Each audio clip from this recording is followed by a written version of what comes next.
John was a man of habit.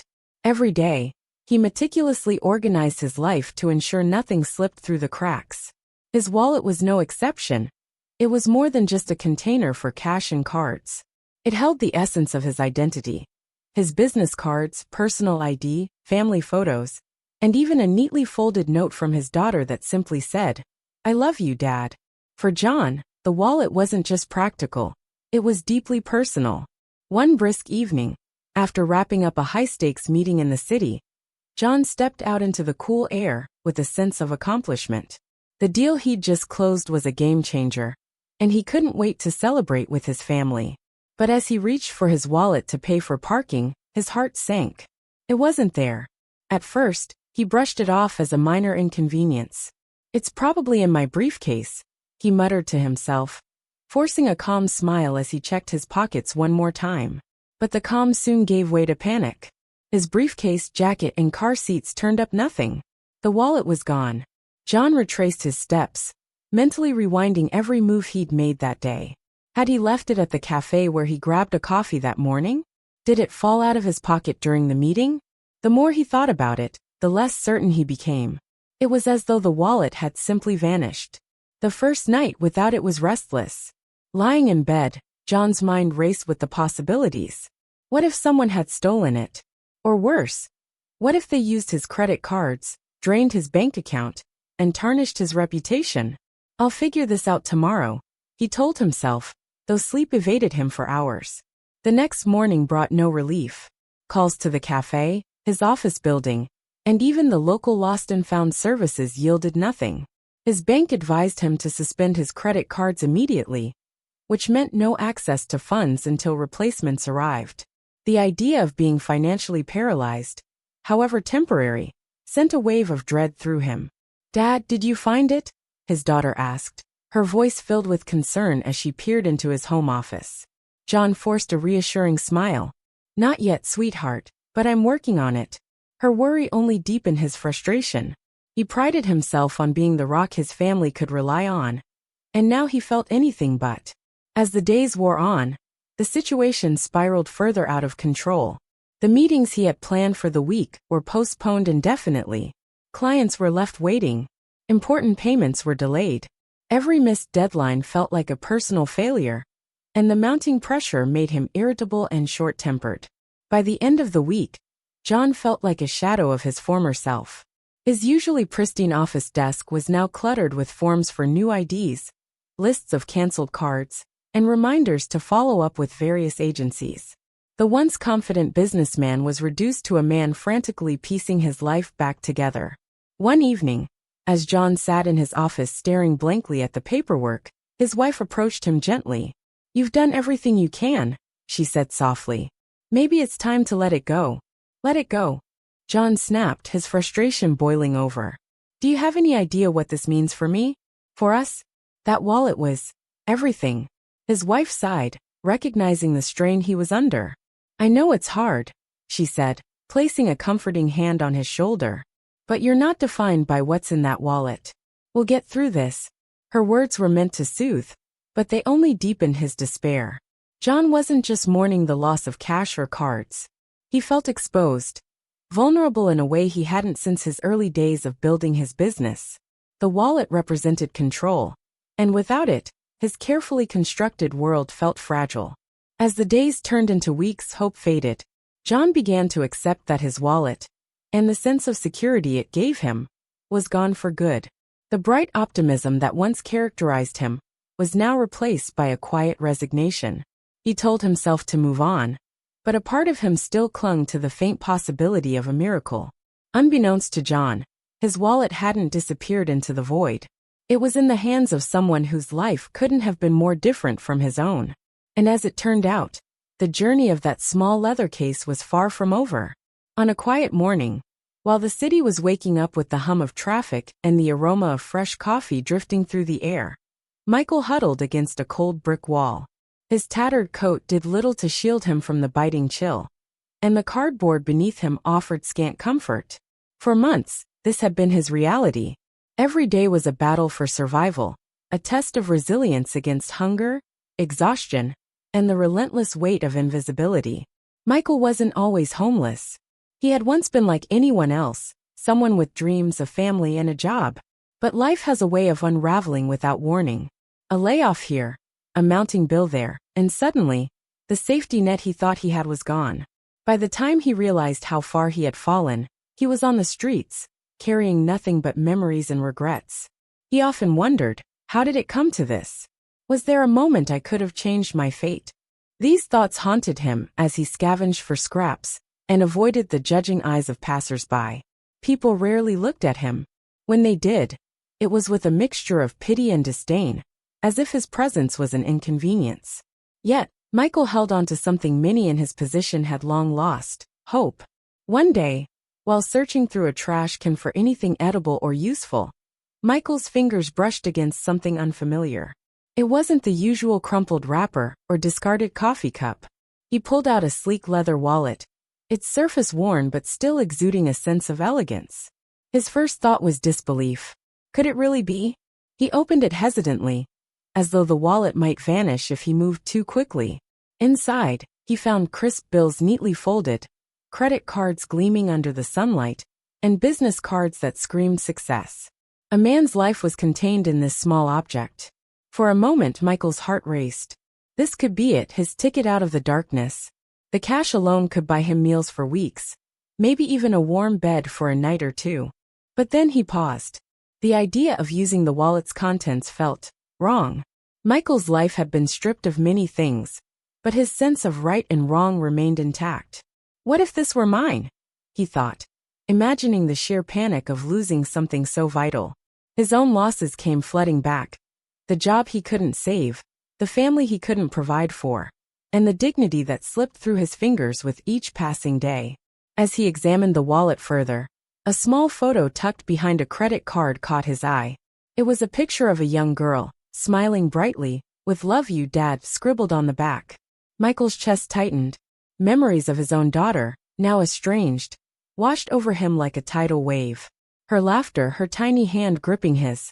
It was a warmth he hadn't felt in years. No, he whispered to himself. This isn't mine to take. The decision wasn't easy. Returning the wallet meant letting go of the fleeting glimpse of relief it could have offered him.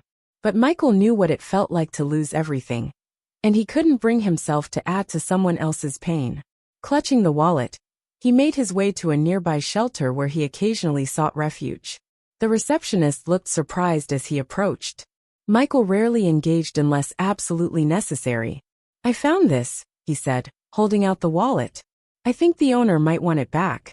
The receptionist raised an eyebrow, glancing at the wallet and then at Michael. "You're sure you don't want to keep it? There's cash in here." Michael shook his head. "It's not mine. Can you help me get it to the right person?" The receptionist nodded, taking the wallet with a mixture of skepticism and admiration. Few people, even those better off than Michael, would have made the same choice. Walking away, Michael felt a strange mix of emotions. Part of him mourned the missed opportunity for temporary comfort, but another part swelled with pride. He had done the right thing, even when the world had given him every reason not to. As he returned to his makeshift corner of the city, he couldn't help but wonder about the wallet's owner. What was he like? Was he panicking, searching for it even now? Did he have a family who depended on him? Michael knew he might never get answers to these questions, but he hoped his act of kindness would make a difference, however small. What Michael didn't know was that this single act would ripple far beyond what he could imagine. The wallet's owner was no ordinary man, and the meeting that was about to unfold would change both their lives forever. For now, though, Michael sat in the shadows of the city, his heart a little lighter, his hope a little stronger. Sometimes he thought, doing the right thing is its own reward. The sun had barely begun its descent when John arrived at the shelter, his steps brisk but uncertain. His mind raced with questions. Who had found his wallet? Why hadn't they used it for themselves? Was this some kind of elaborate hoax? He pushed open the shelter's creaky wooden door, the warmth of the interior a stark contrast to the chill outside. Inside, a woman at the front desk greeted him with a polite smile. "Mr. Anderson?" she asked, her tone professional yet kind. "Yes," John replied, his voice betraying a mix of hope and skepticism.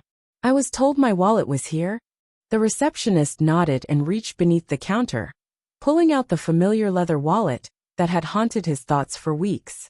John's breath caught. It was really there, untouched, just as he had left it. The weight of the past few days suddenly hit him, and he felt an overwhelming wave of relief. But before he could say more, the receptionist added, "The man who returned it is still here. He asked to stay until you arrived." John's eyebrows shot up in surprise. "He's here." The idea of meeting the person who had gone out of their way to return his wallet felt surreal. Who could it be? "Yes," she said, gesturing toward a small seating area across the room. "That's him over there." John turned, and his eyes fell on a man sitting quietly in the corner, his shoulders hunched as if carrying an invisible weight. His clothes were worn, his hair unkempt, and his hands rested in his lap, weathered and calloused. It took a moment for John to realize he knew this man. He had seen him countless times on his commute, sitting by the same bench with a cardboard sign that read, "Anything helps." For a moment John froze. A wave of guilt washed over him. How many times had he walked past this man without so much as a glance? How often had he ignored the outstretched hand, too busy or too indifferent to acknowledge his existence? And now, this very man had returned something so precious, so irreplaceable. John swallowed hard and approached cautiously. "Hi," he said, his voice soft but filled with curiosity. "I'm John. You're the one who found my wallet." The man looked up, his eyes meeting John's. They were tired but kind, carrying a depth of emotion that spoke of struggles untold. "Yeah," he said simply, his voice raspy. "I found it in a trash can." There was an awkward silence, both men unsure of what to say next. John finally broke it. "Thank you. I don't even know how to express how much this means to me. I thought I'd lost it forever." The man shrugged, a faint smile playing on his lips. "It wasn't mine to keep." John sat down across from him, still trying to process the situation. "But you could have kept it," he said, his tone laced with disbelief. "You could have used the money. Why didn't you?" The man's gaze dropped to his hands, his voice quiet but firm. "Because it wouldn't have been right. I know what it's like to lose everything. I couldn't do that to someone else." John felt a lump in his throat. This man, who had every reason to take the easy way out, had chosen integrity over desperation. It was a lesson in humanity he hadn't expected. "What's your name?" John asked, leaning forward slightly. "Michael," the man replied, glancing up briefly. "Michael," John repeated, as if committing it to memory. "You have no idea how much this means to me. Can I do something for you?"